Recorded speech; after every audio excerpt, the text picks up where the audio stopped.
سڑک پہ چلتے چلتے آپ کو ایم کوئی بندہ راستے میں سلام کر دے تو آپ اسے جواب دیں گے یا آپ تھوڑی دیر رک کے سوچیں گے کہ یار یہ ہے کون؟ نجف میرا دوست تھا، اس کے دادا کی ایک بات بڑی عجیب مجھے لگتی تھی کہ جب وہ ایسے ہی سڑک پہ جا رہے ہوتے تھے یا گلی میں ہماری چل رہے ہیں تو انہیں راہ چلتے کوئی بھی بندہ سلام کرتا تھا تو وہ نہ صرف باقاعدہ پورا وعلیکم السلام کرتے تھے بلکہ بڑی مہربانی کہہ کر اسے جو ہے وہ رخصت کیا کرتے تھے۔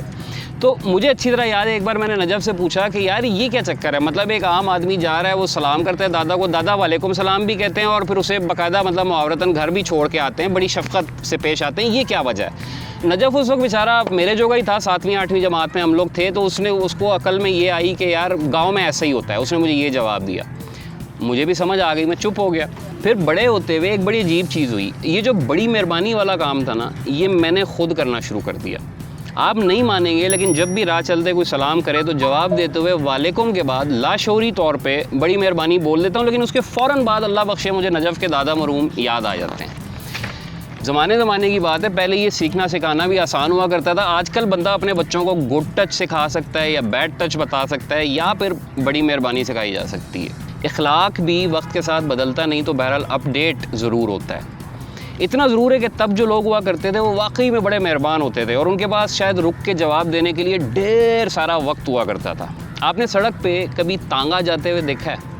اس میں جو آگے گھوڑا ہوتا ہے اسے ایک اینک نما چیز پہنائی ہوئی ہوتی ہے مالکوں نے، اور اس سے گھوڑے کی توجہ نہیں بھٹکتی، وہ بس سامنے کی طرف دیکھتا ہوا سڑک پہ چلتا ہے۔ گھوڑے کی یونیفارم میں اینک نما اس چیز کو کھوپا کہتے ہیں۔ تو ہمیں اب موبائلوں نے کھوپے پہنا دیے ہیں، راستے پہ چلتے ہو، دفتر میں کسی نے بات کرنی ہو یا گھر میں کوئی انتظار کر رہا ہو، ہمارے کھوپے اتریں گے تو ہم نے دائیں بائیں دیکھنا ہے۔ تو بس اسی فارمولے کے تحت ہم سلام کا جواب بھی ہاتھ سے مکھی اڑانے کے سٹائل میں دیتے ہیں یا دوروں دوری بس ایسے سر ہلا دیتے ہیں، اور وہ بڑی مہربانی کہنے والا تو شاید اب زمانہ رہ ہی نہیں گیا۔ سلام دعا یا مہربانی والا یہ سارا کلچر لوگوں سے مل کے بنتا ہے، ابھی ہم لوگ مل کے بھی نہیں مل رہے ہوتے۔ آپ یاد کریں اپنے دفتر کے گارڈ کا نام یاد ہے آپ کو؟ ہم جیسے انسان اب صرف ان لوگوں کے نام یاد رکھتے ہیں جو ہمارے نام یاد نہیں رکھ سکتے، یا وہ اس پوزیشن میں ہوتے ہیں کہ انہیں ہمارے نام یاد رکھنے کی کوئی ضرورت ہی نہیں ہوتی۔ ہم میں سے کئی ایسے بھی ہیں جو خالی فون کی بجتی گھنٹی دیکھ کے سن ہو جاتے ہیں، اٹھانے سے پہلے 100 بار سوچتے ہیں کہ یار ابھی کیا کام آ گیا ہے۔ کوئی پرانا دوست فون کر دے تو جتنی دیر بات چلتی ہے ہمیں انتظار ہوتا ہے کہ یار اصل مدعا کیا ہے۔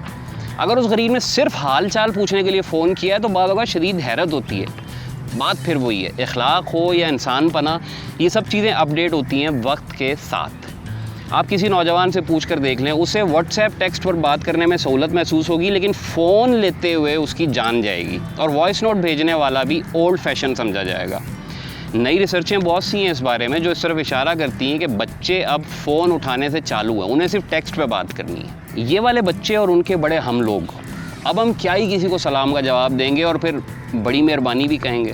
2-3 مرتبہ ملک سے باہر جانا ہوا تو میں نے دیکھا کہ ایویں لفٹ میں قریب سے گزرنے پہ یا سڑک پہ چل جاتے لوگ آپ کو دیکھ کے سلام کے سٹائل میں ہلکا سا سر ہلا دیتے ہیں یا دوستانہ مسکراہٹ سے نواز دیتے ہیں۔ یہ ہمارا کلچر تھا۔ فیس بک پہ کسی کے ان باکس میں گھس کے سلامیں کریں گے لیکن ساتھ گزرتے بندے سے ہمیں اب حیا آ جاتی ہے۔ پھر ہم کہتے ہیں کوئی بات نہیں کرتا ہے، کوئی بندہ بات سنتا نہیں ہے۔ سوال اتنا ہے بھائی کہ جب کوئی بات کرنے والا ہی نہیں ہوگا تو بات کس سے ہوگی؟ گفتگو سلام دعا سے ہی شروع ہوتی تھی کہ نہیں؟ اور ہاں، جس زمانے میں سلام کا جواب وعلیکم سمیت بڑی مہربانی سے دیا جاتا تھا، تب اگر آدمی گھر سے نکلتا تو اسے آس پاس کی گلیوں میں سارے مکانوں کا پتہ ہوتا تھا کہ فلاں گھر میں کون رہتا ہے، وہ پرلے والے میں کون رہتا ہے۔ کم از کم دائیں بائیں کی 4-5 گلیاں اور ہر گلی کے شروع والے 6-7 مکان، وہ آپ انہیں آرام سے جانتے تھے۔ اس وقت بندہ بندے کا دارو ہوتا تھا، ایم ہی بے مقصد ملتے تھے، بغیر کسی کام کے گپے مارتے تھے اور شاموں کو خبر نامے دیکھنے کے بعد سو جاتے تھے۔ اب بات کرنے سے پہلے فائدے کے امکان دیکھے جاتے ہیں۔ یہ فائدہ جو ہے یہ ہمارے ڈیجیٹل قیمتی وقت کا حاصل ہے، وہ وقت جسے بچا کے ہم نے صرف دماغ کی دہی بنانی ہوتی ہے۔ شکریہ۔